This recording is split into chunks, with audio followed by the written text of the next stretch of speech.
Celina and Genysie are two students of mine who have been working on the effects of a chemical called Doxorubicin, a anti-cancer treatment, on the effects on heart health. And they've been looking at examining treatments to address that challenge. So I will turn the presentation over to these two young learners. I'm Genysie and Duren, and Celina and Lucero. Our project is the effects of calorie restriction on Doxorubicin-induced cardiac dysfunction. For background information, Doxorubicin is a very potent chemotherapy drug, and it is used in several different types of cancers. The three main types are solid tumors, leukemia, and breast cancer. This happens through the apoptosis, where the cell nucleus shrinks itself to the point it can no longer do its normal functions as it's needed to. This also, the Doxorubicin causes DNA damage, so it's unable to function as well. Also, the problem with Doxorubicin is that it is very effective and it helps it attacks the metabolic cells, and that's good because that's what cancer cells are made of. But it's also bad because that's what heart is made of. So it attacks the heart as well. The effect of Doxorubicin is the cardiomyopathy, which is a heart failure, and there is severe acute illnesses there. So Doxorubicin causes reactive oxidative species to become more active, which creates more free radicals.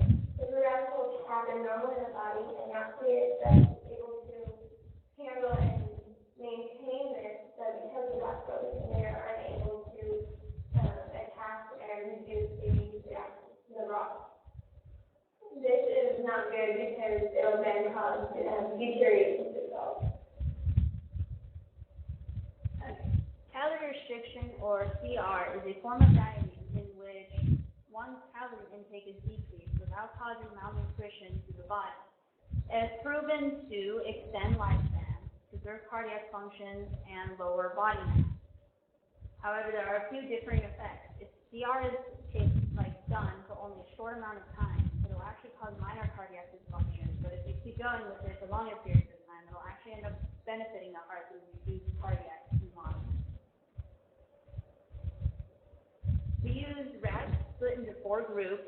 There was ad lib or AL groups, which were allowed to eat as much as they want whenever they wanted, plus saline, which is a saltwater injection. Then there's ad lib plus dox, CR plus saline, and CR plus dox.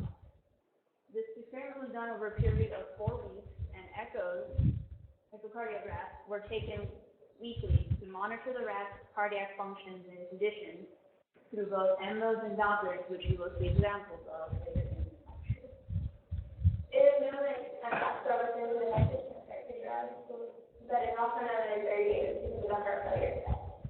It's also known that calorie restriction is helpful over a long period of time.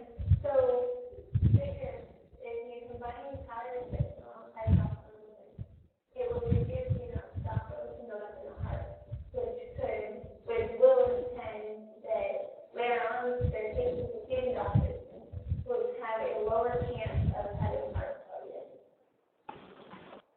We use the very dull rat as our subject because it is known to be the healthiest of those in the ecosystem today.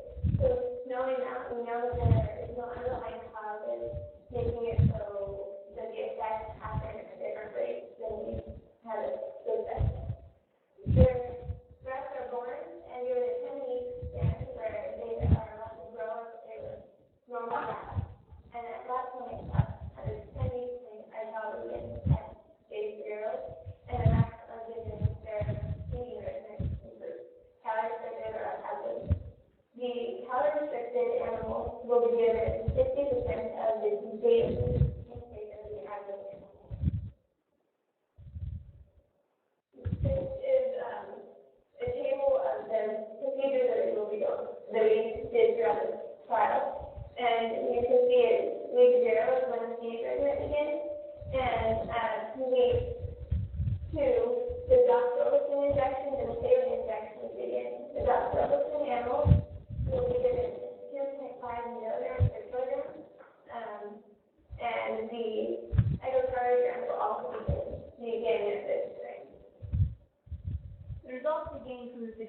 were that the body mass of each of the groups had a general decreasing pattern, but the CR animals did tend to have lower body masses than those of the adult group, which makes enough sense since the CR animals were receiving less food intake than the adult. However, there are no significant differences that we found in that data. For the MOs, we only found one significant piece of data, and that was in the corrected velocity of circumferential shortening, or BCFA, and that was between the CR dots and the AL dots. For the rest of the data, there was only minor discrepancies and no other significant differences. The Dopplers had similar patterns. There's minor discrepancies, but no significant data. This is a table of the body weight of the graphs in their different categories. The third row down is the color-restricted and daily-injected animals. And if you look at their weight over time, there's a steady decrease. There's an increase, a larger increase in the increase. If you were to compare it to the absolute adult animals that are also investigated, there's not steady increase or decrease. It changes over time. And that is slowly killing the rest of the color-restricted animals as well. Okay, here we have a graph of FS, or fractional shortening, and the BCFA are significant data. The FS is a measure of the percent of wall change during diastole to systole, diastole being the relaxation time of the heart, and systole being the contraction time of the heart. So, it's a measure of left ventricle strength, and as you can see, the AL dots and the CR dots groups have lower percent changes than the two groups receiving saline. So that shows that the groups receiving dots have weaker heart functions than those that were not. And with the BCFA, that percentage change happens, which is also a measure of how strong the left ventricle is at that time. And again, significant data is between the AL dots and the CR dots group. The AL dots had a significantly higher speed at which it was trying to pump the blood, meaning that the CR group. This is showing that the AL dots group is probably having its heart pumping a lot harder to do the same amount of work, while the CR group doesn't. This is showing good evidence that the CR treatment may actually be helping the adverse effects of the doxorubicin. We measured the weight of all the animals weekly to detect if the calorie-restricted and the doxorubicin hindered their growth and meaningful weight. We found that the calorie-restricted animals did lose weight and saw their muscle form. But we found also that the doxorubicin did not have an increased effect as we had figured, because in past research, the doxorubicin was the major key to causing decrease in weight. The upper picture in this is the MO of stereocardiogram, where it is measuring the wall thickness and the diameter of the left ventricle. The upper wall is the sexual wall, and the lower wall is the posterior wall. The thickness of the wall should have increased with doxorubicin, but in our trial, since it's not been a long duration as of yet, the thinning has been very visible at all. In post-research, the thinning was negative, it increased as well, and it was almost as if flat and successful in the axis. The lower picture is the doxorubicin. The upper portion is the inflow through the mitral duct, and the lower waves are the outflow through the aortic valve. We measured the frequency to see how strong the heart was contracting and relaxing during the sleep diastole. During this, we only had 2 fatalities, and it was when we had sedated them for us to give an echocardiogram. Those of the sedative was too high for heart to handle at the time, so they weren't able to go close to it. The recommendations for if this continue is that, like Genysie said, we have time constraints. We did not do this experiment as long as others, and as such, the CR treatment, the rats were not exposed to the CR treatment for as long as they really could have been for the CR to give really good benefits towards the heart. The rats also only received about 7.5 milligrams per kilogram of dox injections cumulatively, whereas in previous studies there were about 15 to 20 milligrams per kilogram of dox injections cumulatively over much longer periods of time. We would like to say thank you to everyone who was a part of this project, and mainly our mentor, Stephanie Grisey, and her instructor and advisor, Zeke, who helped us learn how to use echoes and to make pig proper medicine. We also want to thank our advisor, Nick Cornelius, for any suggestions he made about this process. Lori Ball and Travis Director of making it possible to use their intelligence program and private practice. I would like to thank the Senior Morgan Foundation for funding my research here at SSI and Sunport Energy for funding my stay here. And I would like to thank Excel Energy for funding my person of research and the Franklin Roy Walsh Science Foundation for making it possible. Thank you.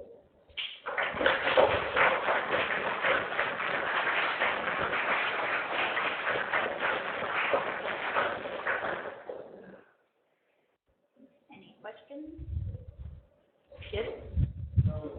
You guys, what was the purpose of expanding that thing? Well, because it didn't do it, wasn't it? The purpose of the saline injection was, yes, it was our control, so we didn't have, it was being injected with a solid solution, and it was not going to cause an effect as the doctor was saying. So, yes. But then the rats themselves, because I was thinking that it was like the rats themselves wouldn't know that they're taking a saline injection. Like, what was the purpose of it? Why did we just not inject them? I do not know the answer to this. What form of dieting do you use for calorie restriction? What exactly do you do? They had It was just like a normal rat feed, a standard rat feed, and in order to calculate our CR values, we took about the average intake that the ad-lib animals were eating weekly, and then calculated 60% of that, and that is what the CR animals were receiving weekly. Sophia? So how large was your sample size? Yes. They started out with 14 rats and had about an even amount of female and male rats. So we lost 15 and focused on this part. Yeah, the two we lost were part of the doc group, so that kind of lowered our statistical data on the doc area. But we started with that, and about each of the four groups had about 3 to 4 rats. Carly? Was the two rats that you lost, were they the ones that had calorie restriction, or were they the ones that had I do not know about the one, but I know the one with calorie and calorie. What are some of the sources of error that cause fluctuations in the weight of the rat? When we're weighing them, they like to move, so it doesn't always get to be set, and you have a set weight. You have to kind of guesstimate between that same number to keep fluctuating between. Laura? This is a question coming from a person online. She asked, what would you have changed if you did the project over again? What would get changed if we did the project over again? We would have a larger sample size for one, and we would know the effects of that is to give the animals so that they would not have it offset of not making it through the animals.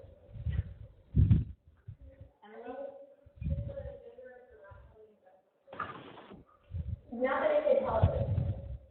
Yeah, the standard didn't seem to affect the data too bad.